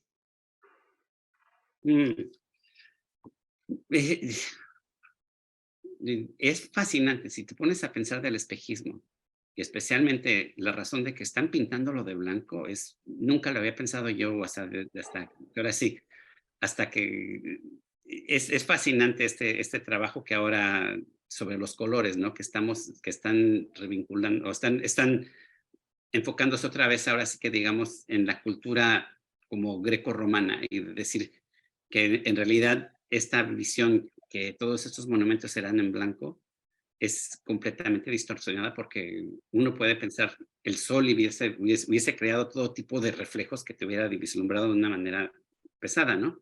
Entonces el color hubiera ayudado a enfocar, pero entonces es el opuesto con los mexicas. O sea, ellos quieren crear ese espejismo, que es el mismo que los españoles hablan, ¿no? Que en el cual Bernal Díaz dice, cuando vimos esto pensamos que era un espejismo y que lo que veíamos no era real, ¿no? Que se estaba moviendo, y eso es, creo que especialmente el gran número de etapas constructivas incesantes nos dejan saber que ellos estaban completamente obsesionados con esa idea del movimiento, ¿no? Puede decir, esa idea de crecimiento, esa idea porque en ese crecimiento era la totalidad, que todo lo que estaba creciendo estaba ahora sí germinándose y tomando más y más poderío. Armando Becerril, en la información ofrecida se refiere a escultura monumental y portátil. ¿A qué tipo de escultura se refiere para el segundo caso? La portátil es precisamente los bicornes, ¿no? O cualquier otro objeto que son, sí, exacto, porque gracias que hiciste eso, porque lo chistoso de todo esto es precisamente, yo llegué a esa idea cuando estaba trabajando en la bodega del Templo Mayor, un día uno de los ayudantes no se presentó y la curadora que estaba ayudándome me dijo, ¿me puedes ayudar con pasar tu material de la mesa acá? Le dije, sí, claro, absolutamente. Y cuando fui y tomé a la figura, esta figura, creo que fue de la etapa 11, cuando la tomé, obviamente dije, no se me va a caer, ¿no? La tengo que proteger por completamente. Era nada más un espacio de 1,5 metros, pero al momento de tomarla y tomar 3 pasos, y al momento de presentarla, me puse a pensar, estas figuras están creadas para ser cargadas de esta manera, para ser presentadas. O sea, todas ellas, ahí fue donde empecé con todo esto y fue cuando empecé a preguntar si podía verlas ahora sin comparación a unas otras, y fue cuando empecé a hacer todos esos alineamientos porque me quedé completamente sorprendido, que no lo había pensado hasta que no fue ese momento que lo tomé y cargándolas. Entonces era claramente que todo este material es portable por una razón importante, y eso es porque lo más probable es que eran parte de rituales, oblaciones que llevaban precisamente a la presentación. Exacto, ¿no? Diríamos que aquí el tamaño sí importa, ¿no? Y Claro, sí. que estos objetos, pues, como lo mostraste en la tira de Tepechpan y todo, son bultos sagrados, bueno, pueden estar metidos en bultos y poderse trasladar porque están cargados, ¿no? De energías, entidades, incluso de los dioses mismos, ¿no?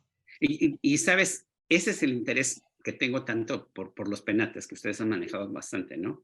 Que como tú lo has presentado, o sea, el tamaño de ellos es mucho más grande, o sea, ¿y a qué se debe? Precisamente a lo que yo pienso, de que en un momento dado tienen que tomarlos y presentarlos, y obviamente si presentan una cosita así de chiquita, pues, que es el tamaño normal de los penates, pues nada, ¿no? Pero si entonces lo presentas mucho más grande, y especialmente en términos de los materiales y los rasgos que están haciendo, porque si los ves, esas cortadas, o sea, esos llanos que están cortando, se resaltan con la luz.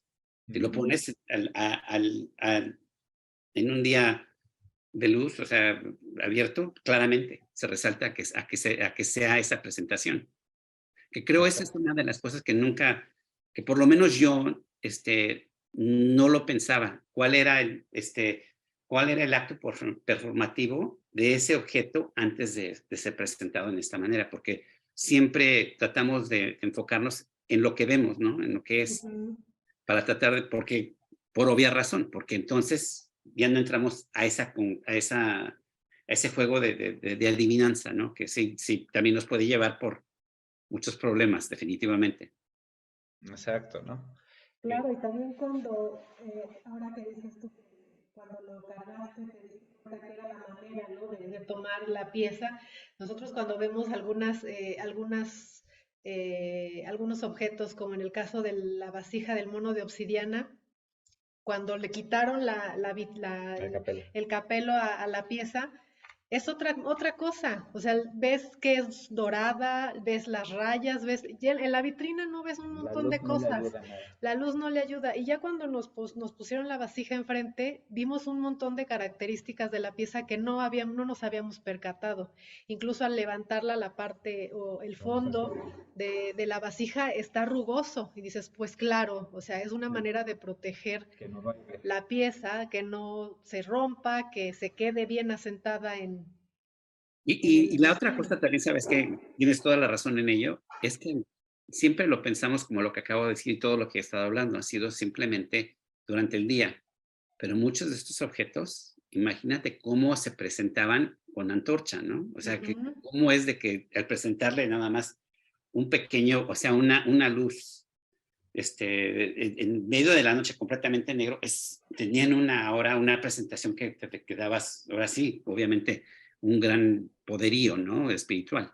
Sí, claro, sí, sí, impresionante. Sí. Seguimos con los comentarios y las preguntas.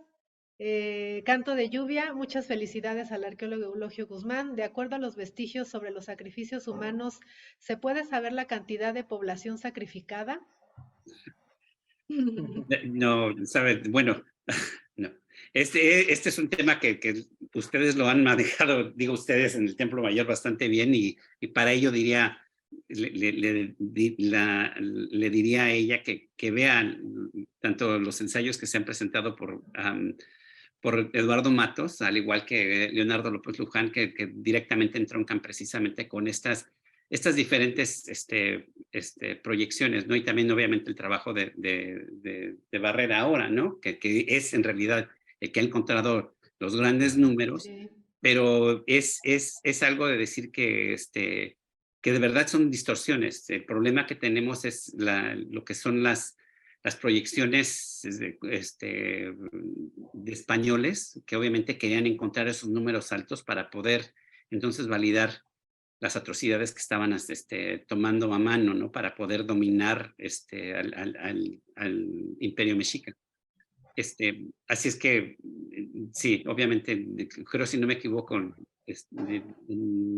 uno de los ensayos últimos precisamente sobre Imago Mundi que se publicó en Arqueología, que Leonardo presenta que son, creo, un poco menos de 500 figuras, 500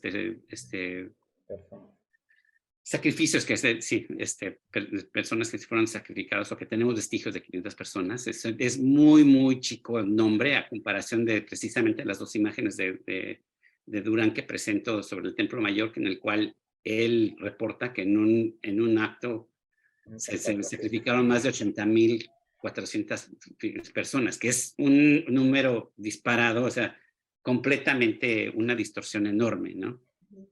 Exacto.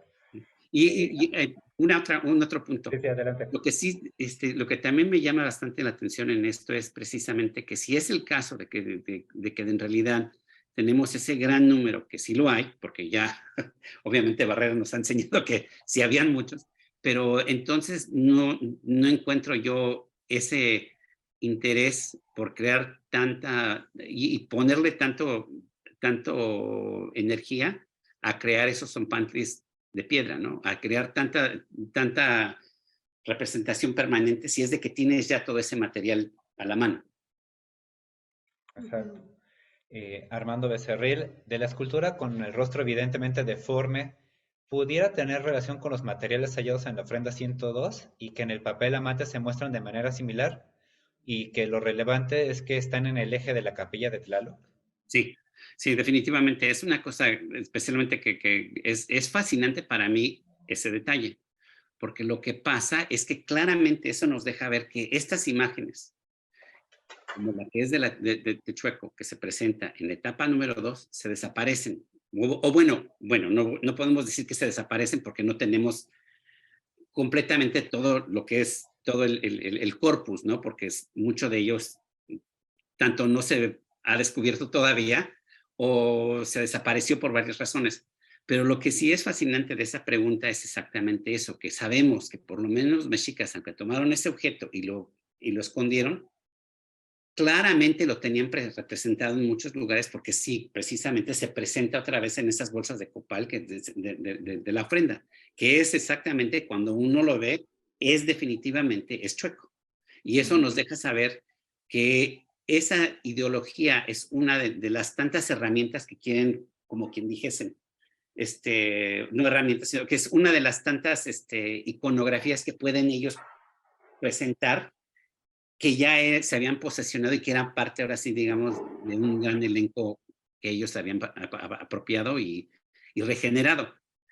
Porque entonces, en ese caso, al presentarla de nuevo en este papelama, es fascinante, ¿no? Que hubiese sido muy fácil que las hicieran también en piedra, pero deciden hacerlo en una representación que puede ser fácilmente movible o que puede ser presentada en diferentes lugares y que en la cual acompaña precisamente a este sacerdote que es entierro. O sea, los objetos que se presentan relacionados a relacionados a lo que puede haber sido uno de estos tlaloques, ¿no? Canto de lluvia. Es fascinante que nunca se termina de saber algo nuevo sobre el Templo Mayor. Excelente presentación de resultados de los años de trabajo de todos los investigadores y arqueólogos del Templo Mayor. Un especial reconocimiento a todos. Armando Becerril, nuevamente. El edificio que tiene empotradas representaciones de cabezas de serpiente de varias especies es el Cuauhxicalco, lugar donde se cremaban los restos del Tlatoani, recién fallecido, y algunas otras ceremonias con relación al fuego. ¿Es correcta esta apreciación o es otro No, edificio? no, lo que presenté son las imágenes que son de la parte de la extensión de la etapa 3 del Templo Mayor. Sí, es muy, muy diferente a las del Cochicali. Sí, obviamente allá se encuentran bastantes, sí, pero esto es lo que se presenta ahí, y esa es una imagen que puede ir armando En la directamente. zona. Sí, exactamente. A la zona se puede ver esa parte, lo puede ver también en el libro, que de ahí lo tomé esa imagen de Monte Sagrado, Templo Mayor de Alfredo López Austin y Leonardo López Luján, en el cual ellos hablan bastante sobre esas figuras. Perfecto. Gracias. Bueno, De nuevo, Armando Becerril, bicorne, ¿qué se puede entender de este concepto en la escultura? pues fascinante, sí. Quería definir a un, a algo descriptivo. No quería, aunque obviamente el tocado bicorne en Europa es directamente asociado precisamente con poderío, ¿no? Pero esa idea bicorne era que quería hacer alguna, anteriormente le decían estatua antropomorfa con 2 picos, pero se me hacía muy largo, ¿no? Y por eso es que entonces me moví a lo que es a la presentación bicorne por la simple razón de que quiero enfatizar que no me quiero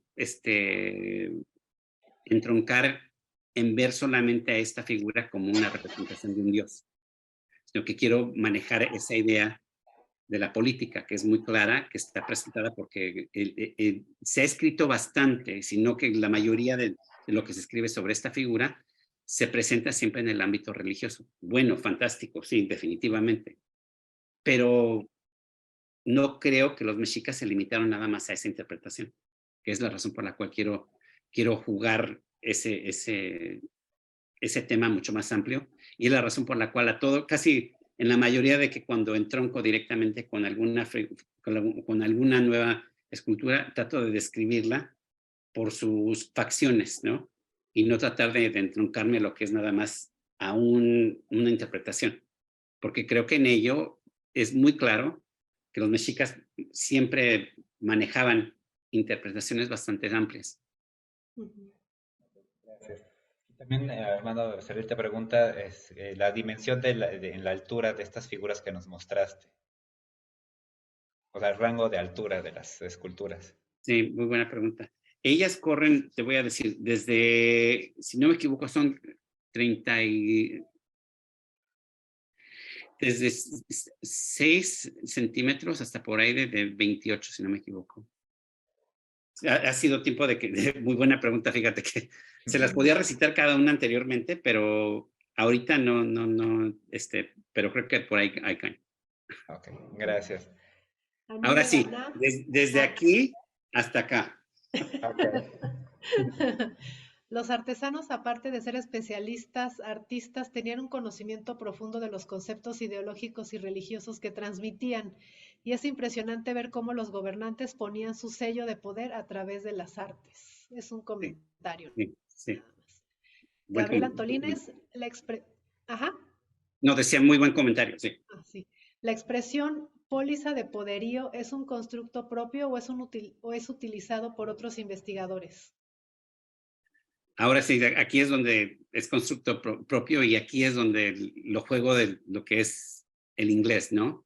Y esta es una de las cosas que tengo que entrar mucho más a la política, ahora sí que digamos a estudios políticos de politología, para poder entonces, ese es el problema que siempre tengo, ¿no? Porque sí, definitivamente, estoy tratando de entroncar a lo que es, y esto es algo lamentable, que la mayoría de los estudios que se hacen sobre la política son sobre el mundo occidental. Pocas veces se enfocan en los pueblos indígenas, y ahí es donde entonces es muy interesante empezar a entroncar, porque muchos de estos conceptos son claramente representados, y ahí es donde el Calpolli o la definición del Altepe es muy, muy fascinante, especialmente es la razón por la cual esta idea de Semanáhuac me llama tanto la atención. Aunque obviamente en este caso Carrochi es el que de verdad la maneja bastante y se presenta muy limitadamente en Molina, que es donde el primer bosquejo que fue el que traté de encontrar para ver cómo entrocaba con esa palabra, que es lo que siempre trató de hacer, trató de ver cuál es el concepto indígena de dicha manifestación, porque en realidad nos permite ver grandes asociaciones, que es como el verbo de miedo, ¿no? Que hay un gran sinnúmero de entradas que tienen los mexicas sobre el miedo, porque y creo que muchas de ellas son precisamente manifestadas directamente a las esculturas que hacen, ¿no? Que de cagarse de miedo, porque claramente nos dicen que esto ocurrió con varios españoles cuando vieron a unas de las esculturas mexicas, ¿no? Y que eso es claro que ellos, que se me hace también una cosa tan fundamental, que es precisamente la razón por la cual creo que muchos de esos objetos eran precisamente para presentaciones, porque creo, por lo que sabemos, especialmente en varios ceremonias como la de Tlacaxipe o Alistli, que el Díaz de los testimonios se presentaba precisamente mirando a todos para ver cómo es que eran las reacciones, ¿no? Y creo que era precisamente de decir, ¿sabes qué onda? Cuando sacaste esa calavera, o sea, los viste, los de enfrente se hicieron y fue fabuloso que no sabían que era sangre, era pintura, pero no te preocupes, o sea, a la siguiente vamos a poner más pintura. Exacto. No sé, o sea, simplemente eso creo que es algo que sí, esa presentación, lo que precisamente le dijiste tú, el teatro político es una cosa muy, muy, muy importante dentro de ello. Claro. Sí. Performance, la teatralidad de la representación, sí.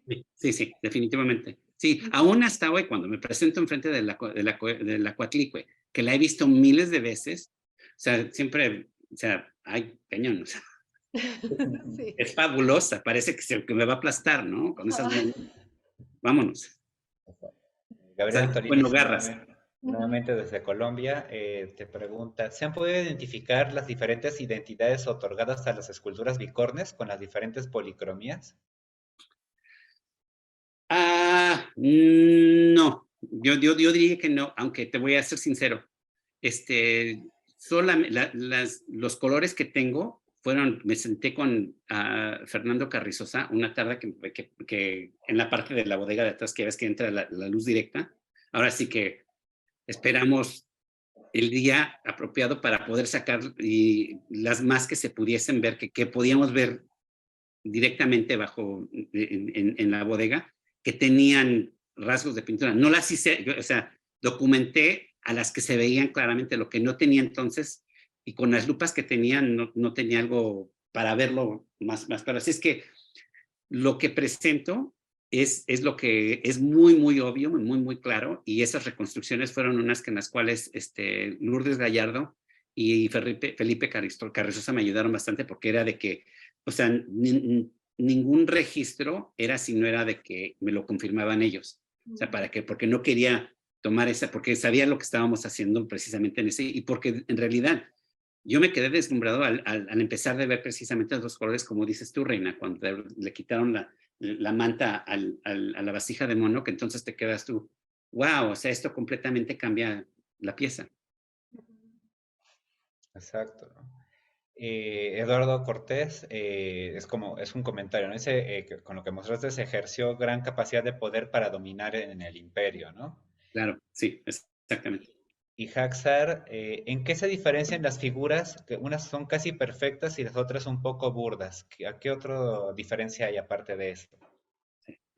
La mera verdad, yo lo atribuyo precisamente a esa presentación, para poder decir, esa es mía, y no creo, ahí es exactamente esta idea de belleza, no creo que ellos la jugaban, o sea, era de identificar, ¿no? De que si se simplificaban ciertas cosas, ciertos elementos, entonces,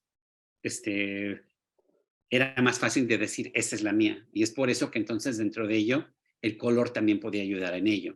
Esto es algo que también me fascina precisamente con las figuras que son las más abstractas, que es por eso que juego esa palabra, mucho más del recinto de las Águilas, ¿no? O sea, de la casa, que ahí claramente esas figuras son increíblemente, son entre las más grandes, que entonces uno pensaría, si estamos jugando con eso de que las más grandes van a ser mucho más fácil de tallar, así que van a ser las más, ahora sí que digamos, con más detalles, no es el caso. Entonces, ¿qué pasa dentro de ello? Que ahí es donde yo creo que entonces la decisión era específicamente con la representación visual, de poder decir, esta es mía, o esta representa este lugar, esta representa el otro. Que es lo mismo que también, que es la razón por la cual llamo la atención al Templo Mayor. Y esos sillares, que sean de diferentes materias, que sean de diferentes colores, o sea, todo eso causa más problemas, ¿no? Porque tienes que hacer los cortes, o sea, es una cosa que entonces eso crea varios cambios. De la ingeniería, ponte a pensar nada más las diferentes, o sea, ahora sí que el emparedado que se puede decir de los pisos, ¿no? Que claramente están tomando de un piso al siguiente, aunque son las etapas bastante cortas, definen de que se va a hacer completamente de material enormemente diferente. De tesontle uno al siguiente va a ser de cantera. O sea, están tomando una decisión muy drástica de enfatizar ese cambio. Exacto. ¿No? Y bueno, esta diferencia que detectas tú con lo que está en Casa de las Águilas, y nosotros también lo hemos visto, ¿no? En la misma lapidaria, ¿no? Lo que se hace, bueno, lo que creemos que está hecho en Templo Mayor, en el taller palaciego, para el Huey Teocalli, es muy diferente a lo que están depositando, que puede ser digamos, también muy imperial, en los edificios aledaños, ¿no? Entonces, muchas veces tomar en consideración que, aunque es un mismo recinto, hay distintas esferas de producción, ¿no? Entonces, no es lo mismo, o sea, sí comparten algunos objetos, pero tú ves que hay unos que son exclusivos de estos edificios aledaños y otros que son del Templo Mayor como estructura, ¿no? El Huey Teocalli. Entonces, muchas veces cuando dicen, ay, es que es estilo mexica, ¿no? Bueno, pero es que, como tú mostraste, hay varias formas que pueden ser distintos talleres que están suministrando los dones preciosos en las ofrendas del Huey Teocalli o de edificios aledaños, y no necesariamente son el mismo taller el que está ofreciendo o produciendo los materiales, ¿no? Y tú lo encontraste con estas esculturas, nosotros también lo hemos visto con lapidaria, ¿no? Sí, sí. Y eso es lo que te puedo decir. Estoy absolutamente convencido de ello, que ese es el caso. O sea, sí. Mejor lo dejo. A ver cuál es, si hay otro comentario, porque ya estamos terminando el tiempo. Sí, ya estamos casi por terminar. Pato Rosan también te da muchas gracias y felicidades por la maravillosa ponencia. Siempre sorprende la cantidad de información que surge cada día. Gracias por tu trabajo. Canto de Lluvia, bueno, agradece tu respuesta y está de acuerdo con tu propuesta final. Y el último comentario, pregunta que tenemos aquí en el grupo es, ¿se podría decir que desde época de nuestros antepasados y el presente se festeja bueno, esto del Día de Muertos, esa es otra cosa, esa no es propiamente algo prehispánico totalmente, ¿no? Entonces, pues, con ello te agradecemos, pues, Eulogio, por el tiempo que dedicaste el día de hoy a presentarnos tu trabajo en el seminario, ¿no? Siempre muy interesante escucharte y ver, ¿no? Lo que hiciste hace años aquí en Templo Mayor y que, bueno, es muy interesante que nosotros lo tratamos de ver con otros materiales, ¿no? Que Claro. es muy importante en muchas de las propuestas que has hecho. Muchísimas gracias. Un enorme placer. Siempre agradecido por prestarme la oportunidad de tener una conversación muy, muy, muy fructífera. Gracias. No, gracias a ti nuevamente. Y pues los invitamos a que nos vean la próxima semana, donde vamos a continuar con dos invitados, ¿no? Estela Martínez y Guillermo Córdoba, quienes nos van a presentar. Excavación de una casa en Tantoc, evidencia de producción múltiple. Los esperamos nos vemos el próximo miércoles y que la pasen muy bien. Hasta luego. Gracias, hasta Muchas luego. gracias. Muchas gracias.